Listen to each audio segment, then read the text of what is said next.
নমস্কার সকলকে। আজকে ৯ই জানুয়ারি এবং ৯ই জানুয়ারি থেকে আমরা গুরুত্বপূর্ণ কারেন্ট অ্যাফেয়ার্সগুলো আলোচনা করে নেব।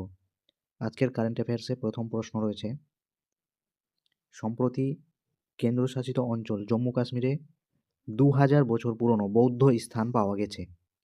জম্মু কাশ্মীরের বারামুলা জেলার জেহেনপরা গ্রামে এই খনন কার্য করা হয়েছে এবং এখান থেকেই প্রাচীন স্তূপ, প্রাচীন মঠ, গ্রামের খোঁজ পাওয়া গেছে।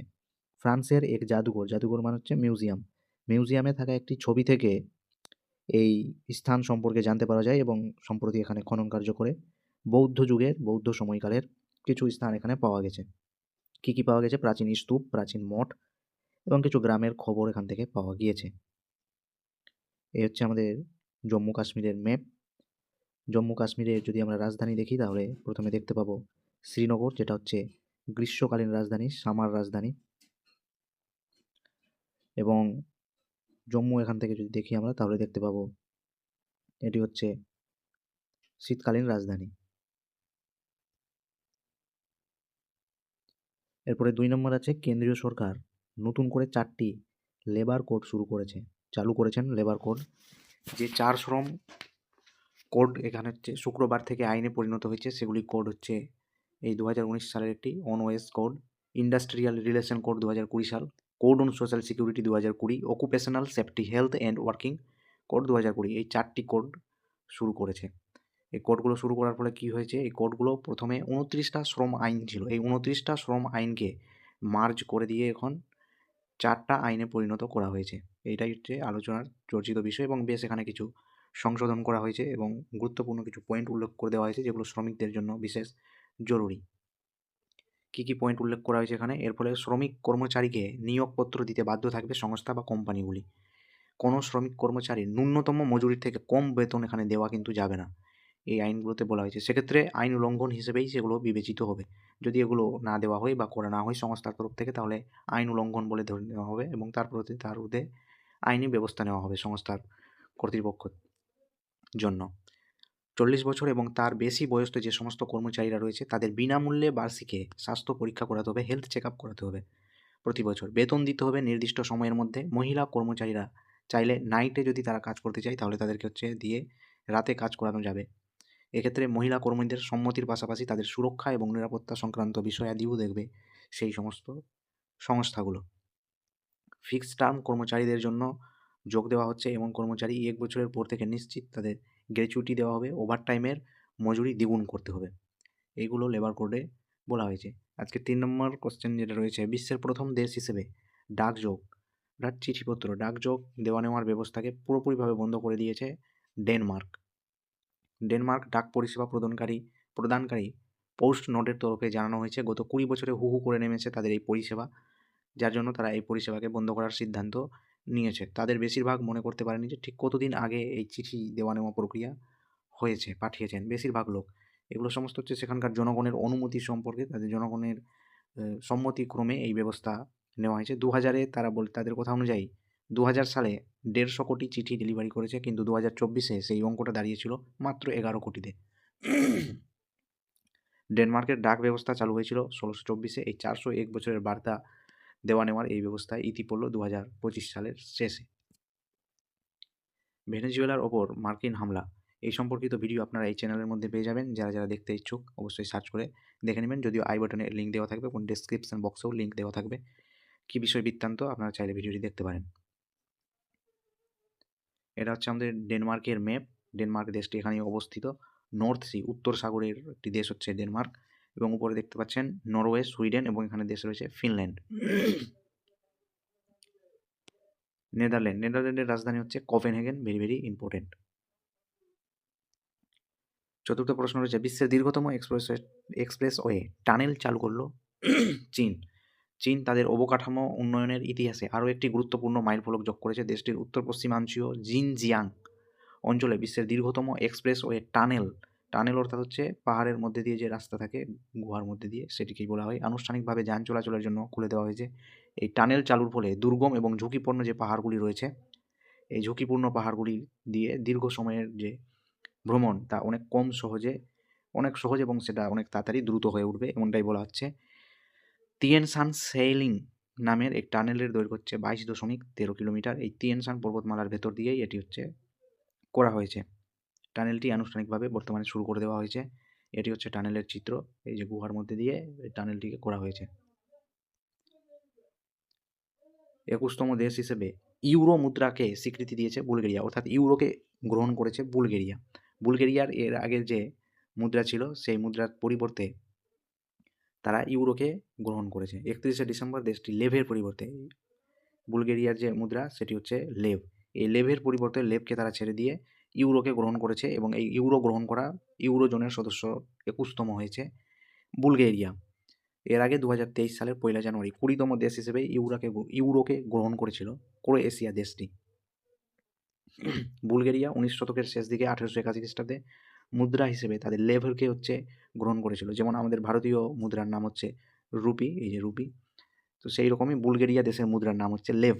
এই লেভের ব্যবহার শুরু করেছিল, কিন্তু এই দেশটির আর্থিক অবস্থা এবং সামাজিক অবনতির জন্য তারা লেভকে ছেড়ে দিয়ে ইউরোর মুদ্রা গ্রহণ করেছে এবং এই ইউরো মুদ্রা গ্রহণ করার 25তম সদস্য দেশ হয়েছে, 21তম সদস্য দেশ হয়েছে বুলগেরিয়া। এখান থেকে আমরা বুলগেরিয়ার ম্যাপটা যদি দেখি তাহলে এটি হচ্ছে বুলগেরিয়া, এবং বুলগেরিয়ার রাজধানী যদি দেখি তাহলে এখানে দেখতে পাবো আমরা সোফিয়া রাজধানী, এবং এখানে দেখতে পাবো আমরা বালাকান পর্বতমালা রয়েছে এখানে। আর যদি এখান থেকে আশেপাশে দেখি তাহলে আমরা দেখতে পাবো এখানে কৃষ্ণ সাগর, এবং কৃষ্ণ সাগরের সঙ্গে যে সমস্ত দেশ বর্ডার শেয়ার করে সেটা আমরা এখান থেকে দেখে নেব। তুর্কি দক্ষিণ দিকে, Georgia, Russia, Ukraine, Romania, Bulgaria, এরা হচ্ছে এই কৃষ্ণ সাগরের সাথে সীমানা ভাগ করে।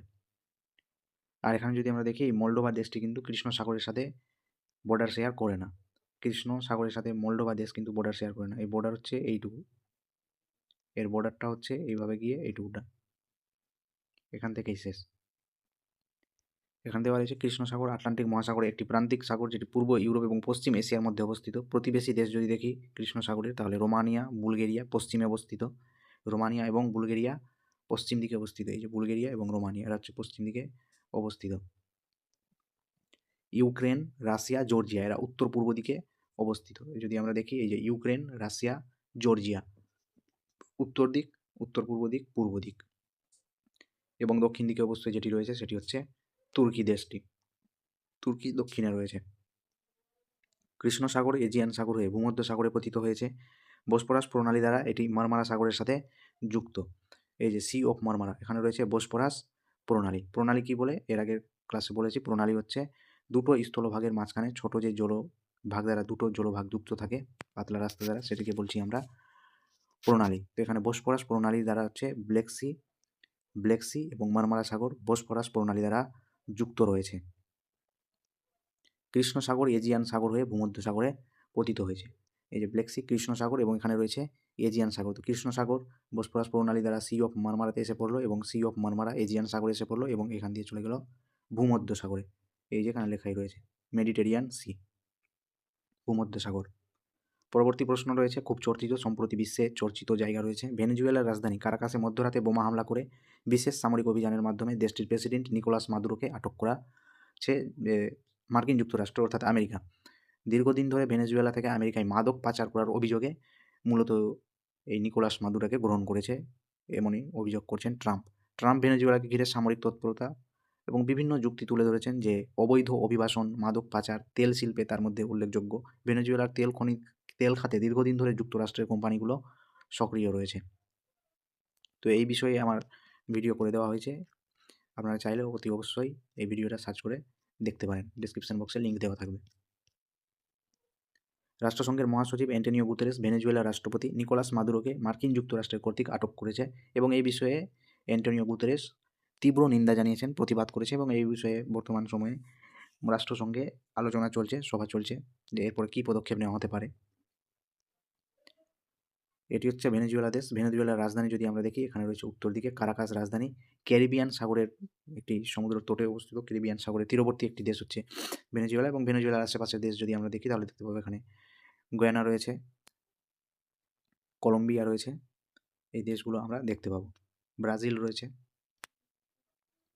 এটি হচ্ছে ভেনেজুয়েলার তৈল খনি অর্থাৎ তেলের ভাণ্ডার। বিশ্বের মধ্যে সর্বাধিক পরিমাণে যে দেশটির কাছে কাঁচা তেল যে সঞ্চিত রয়েছে সেটি হচ্ছে ভেনেজুয়েলার কাছে মূলত এই তেলের দিকেই নজর রয়েছে আমেরিকার। অয়েল রিজার্ভ ভেনেজুয়েলাতে 300 বিলিয়ন ব্যারেল তেল সঞ্চিত রয়েছে। 1 ব্যারেল সমান হচ্ছে 159 লিটার। এবং ভেনেজুয়েলা থেকে সম্প্রতি কারেন্ট অ্যাফেয়ার্স যদি দেখি তাহলে নোবেল পুরস্কার মারিয়া করিনা মাচাদো যিনি রয়েছেন, মারিয়া করিনা মাচাদো, ইনি শান্তির জন্য পুরস্কার পেয়েছেন। ভেনেজুয়েলাতে গণতন্ত্রের শান্তি প্রতিষ্ঠার জন্য 2025 সালের নোবেল পুরস্কার মারিয়াকে দেওয়া হয়েছে এবং এই দেশের রাষ্ট্রপতিকেই আমেরিকা গ্রেপ্তার করেছেন। ভেনেজুয়েলার অন্তর্বর্তীকালীন প্রেসিডেন্ট কে হয়েছে? নিকোলাস মাদুরো গ্রেপ্তার হয়ে যাওয়ার পরে ডেলসি রুদ্রিগেজ। ভেনেজুয়েলার প্রেসিডেন্ট নিকোলাস মাদুরোর অনুপস্থিতিতে অন্তর্বর্তী প্রেসিডেন্টের দায়িত্ব পালন করবেন ভাইস প্রেসিডেন্ট ডেলসি রুদ্রিগেজ। দেশটির সুপ্রিম কোর্ট এটি রায় দিয়েছেন। চীনকে ছাপিয়ে ভারত বিশ্বের বৃহত্তম ধান চাল উৎপাদনকারী দেশে পরিণত হয়েছে। কোন দেশকে ছাপিয়ে দিয়ে? চীনকে ছাপিয়ে দিয়ে। কি বলা হচ্ছে? চীনকে ছাপিয়ে দিয়ে ভারত বিশ্বের বৃহত্তম ধান উৎপাদনকারী দেশে পরিণত হয়েছে। কেন্দ্রীয় কৃষিমন্ত্রী Shivraj Chouhan, very very important, কেন্দ্রীয় কৃষিমন্ত্রী কে রয়েছে? শিবরাজ চৌহান। ভারতের ধান উৎপাদন চীনের 145.28 মিলিয়ন টনের তুলনায় 150.18 মিলিয়ন টনে পৌঁছেছে। ভারত এখন বিশ্বের বাজারে চাল সরবরাহ করছে। দিল্লিতে এক অনুষ্ঠান যেটির নাম হচ্ছে Indian council of agriculture research এর 25টি ফসলের 184টি উন্নত প্রজাতির বীজের ব্যবহারের সূচনাও এখানে করা হয়েছে এবং এখান থেকেই ঘোষণা করা হয়েছে।